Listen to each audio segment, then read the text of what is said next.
हे सगळंचं अंडरकरंट काय आहे तर आमच्या तिघांची मैत्री कधी जाणलं नाही इतक्या वर्षात.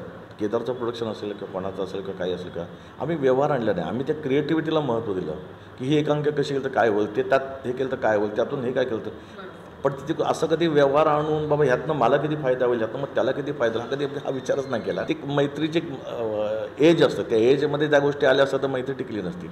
आजही आमच्या मैत्रीवर पूर्वी आमच्या आईवडिलांचा विश्वास होता. त्यांना आम्ही सांगून जायचो की मी केदार अंकुश बरोबर, ते डोळे झाकून सांगायचं ठीक हरकत नाही.